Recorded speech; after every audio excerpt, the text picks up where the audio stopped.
Beverley says he left the NBA voluntarily to take a, quote, historic contract in Europe, and congrats, Bev, you cannot turn that down. But when you dig into it, things don't add up. In fact, several things about this story don't make sense. So Pat was just playing for the Milwaukee Bucks, their new coach at the time, Doc Rivers, a fan of Pat from their days on the Clippers. So he joined for perimeter defense and was good enough to start playoff games. Okay, I'm not saying this is prime Pat Bev here, but a playoff starter is a big deal. Should have multiple NBA offers. He is weighing an NBA veteran's minimum or a historic deal in Europe. For every year you've been in the league, you get a little bump in pay. Pat Bev has over 10 years of service, so it's $3.3 million a year, which means his Euro contract has to be over $3.3 million a year to make sense. I mean, people were speculating like $8 million a year.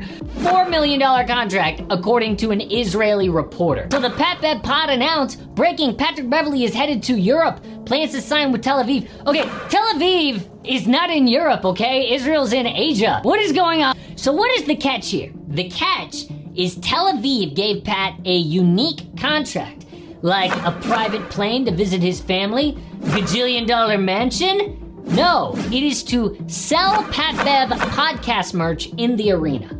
Really? Now, I want to be clear. This is somewhat of a conspiracy theory by me because Bev will deny this, but wait till you hear what he said in a previous podcast. But Pat playing overseas isn't actually that crazy because he's done it before. I'm not surprised that he takes this leap. Back in high school, he looked like a lottery pick, number 2 player behind Derrick Rose in Chicago. He was so good, they made a documentary about his high school days because people were so sure that he would be a superstar. But instead of being a big-time scorer, it was clear Bev was more of a blue-collar, defense-first guy who could.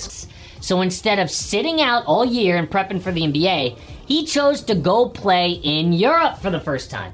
Ukraine, Greece, Russia, and it was sketchy. He choked on tear gas, had firecrackers thrown at him. A fan hit him in the cheek with a coin. A 12-year NBA career for 7 different teams, making over $80 million.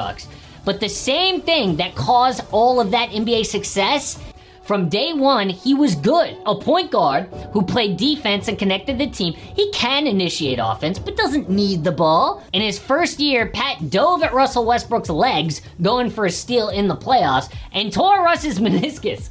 And after the game, he said, oh, it wasn't on purpose, but I damn sure not gonna apologize. Later in his career, the Suns beat Bev's Clippers in the playoffs. He shoved Chris Paul for glancing at him. Like, look at this replay. You can see CP just look at Bev, and for that, he got a cheap shot to the back. Why? Well, the game before, Bev lunged at CP's legs off a screen, just like he did with Westbrook. Could have been an injury, clearly a dirty play, but instead of apologizing, Bev mocks Chris Paul for flopping. AJ Redick asked him on a podcast, and Bev said, oh, it goes back to college days. We played at a LeBron James camp. This is the kind of guy Beverley has been. It helped him to stay in the league with that never say die, F you mentality that made a lot of people dislike him. His last NBA game was in late May. He crossed the line for good. A fan yelled something from the stand, so Pat Bev threw a ball that hit some other random lady in the head.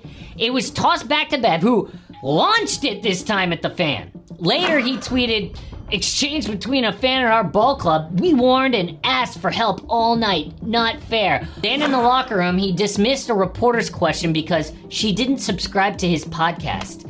Probably Bev wanted that to be a joke or something, but he definitely took it too far. Point is, when given time to cool off, on Twitter in the locker room, he acts like a jerk. So maybe he was worth it in his 20s and 30s, but at 36 past his prime, too much of a headache. Like, it doesn't make sense that he had all these vet minimums deals from like the Pistons and the Rockets.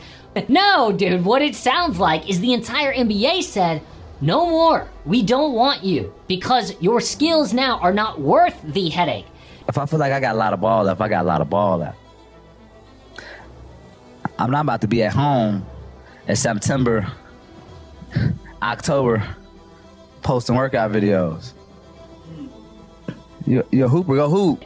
So instead of being one of those guys like Nick Young or Lance Stevenson, even John Wall, posting workout videos begging to get back in the league, it's sad. Now, to be fair, because I know Bev would want us to include this, he gave another reason for leaving the NBA. Bev said he wasn't happy with his role at this point. He's coming off the bench in most cases, barely touching the ball standing in the corner. Now he gets to be the number 1 or 2 overseas. Last time he did that, literally won MVP of the league. But he also said, okay, by the way, if a bomb goes off near me, I'm coming home. What? If that's even a remote possibility, what are you doing? It sounds like a desperate move by someone who didn't have many options because the NBA ran out of patience for him. Bev said in the playoffs when Giannis and Dame got injured, they gave me the ball and I had a double-double, but in the 6th game, the team was healthier and suddenly I didn't touch the ball. Not because I did anything wrong, but because of a matter of hierarchy. Now, some people will buy that, but for a 36-year-old to leave his family and go into a war zone seems pretty far-fetched. So he's going overseas. The US finished 2nd to last, which is weird because you would think America would have obviously the best team. Subscribe to my channel.